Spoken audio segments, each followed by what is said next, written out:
over. Welcome to the association. We are presented by Caesar Sportsbook. Rudy Gay, Isaiah Thomas, Mike Yam with you.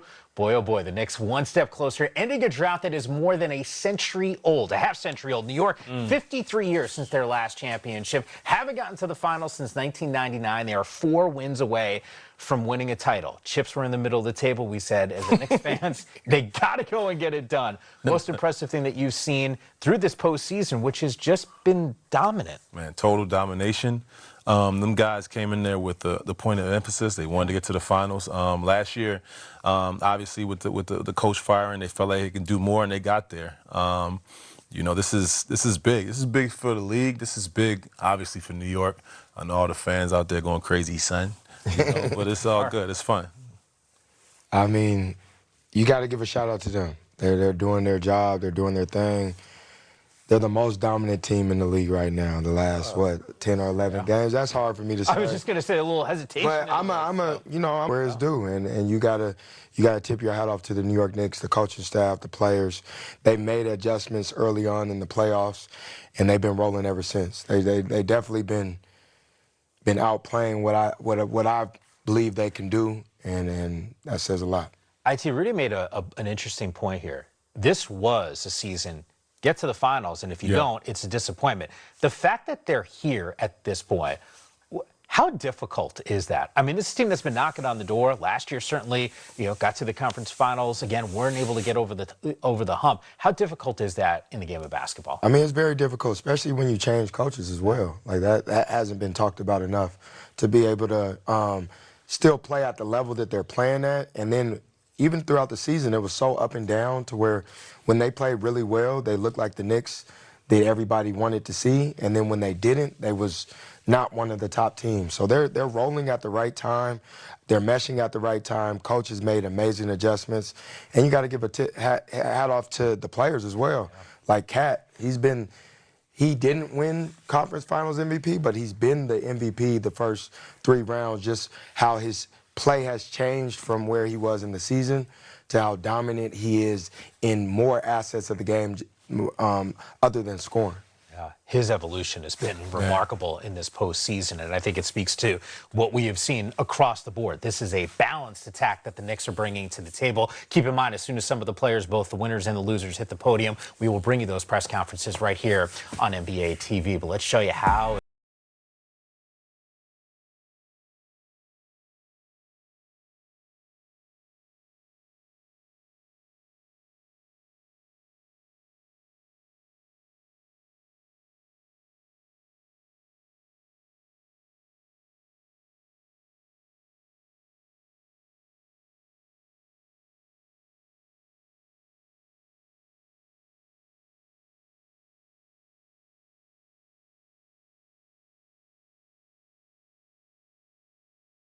All cylinders. Everybody's just playing free, having fun, man. 10-0 run, Alvarado. And it's like not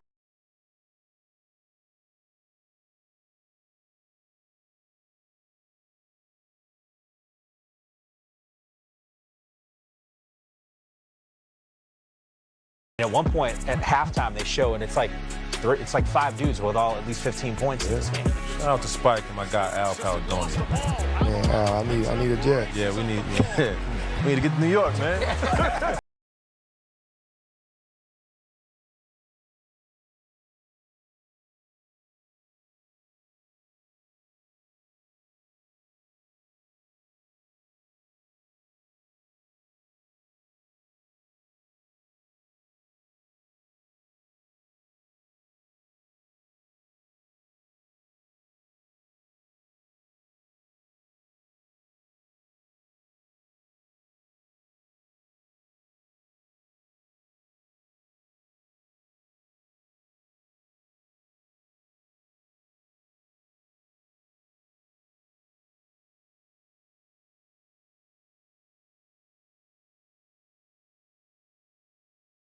Game or something. This is what they're doing is historical. Yeah, well, to your point, it gets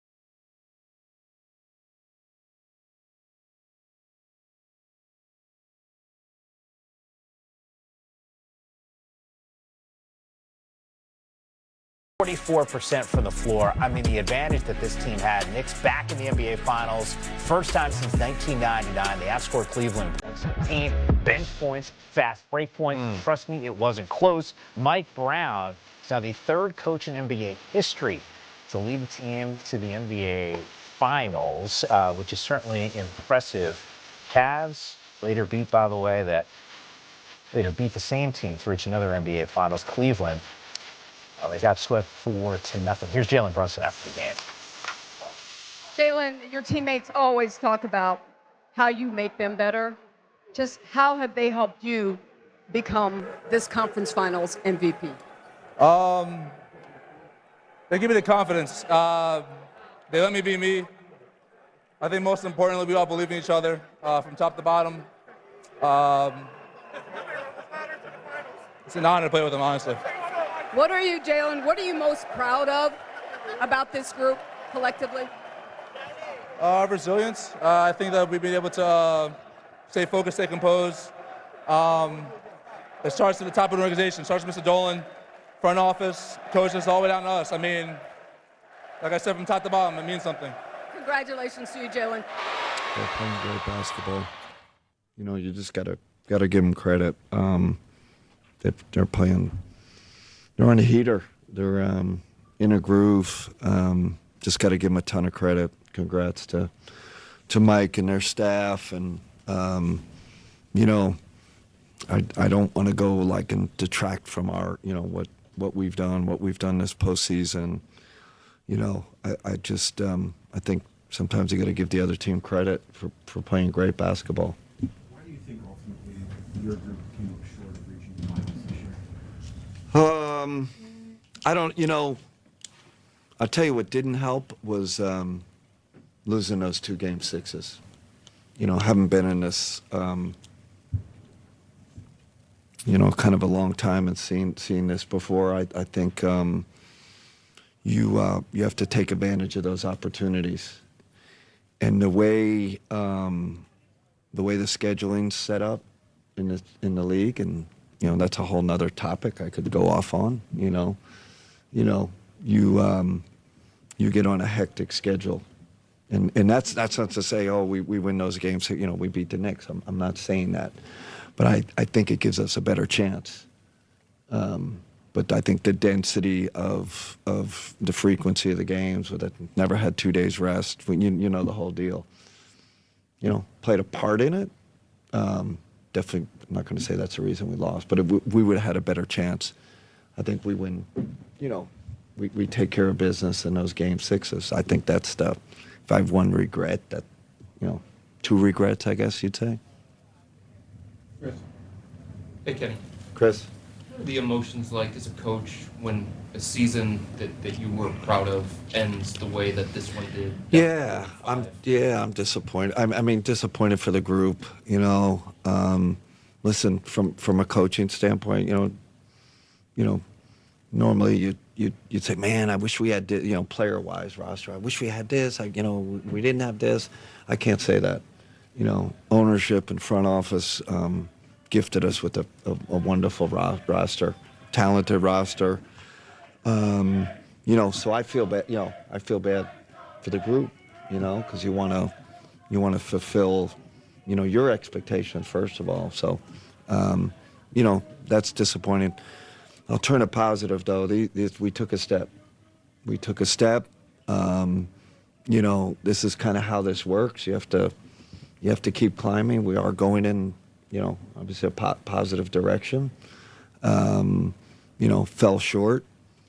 You know, there's no bigger motivator, right, to get to the next level. You know, I think of this off season and development and how we got the sacrifice we're going to need to, you know, make to get to the next level. But I'm proud of this group in terms of how they fought through adversity. You know, 1-2 game 7s. We took a step. I think we took a step mentally, from a mental toughness point of view. You know, so I'm going to kind of lean on that. And again, we all know there's another, you know, 2 steps really you got to take if you know, that's the ultimate goal. there's obviously a tough reality in the NBA. You guys have the highest priced roster. You're the only team in the second apron, and it's hard to stay there financially. How concerned are you that changes could come this offseason based on what happened in this series, and including your job security? Listen, I have confidence in myself, first of all, confidence in the group, the roster talk. That's for down the line. Our front office has done a phenomenal job. Like I said, giving us a great roster. Obviously there'll be decisions to be made, like every summer, but I think we're doing pretty well with those decisions since I've been.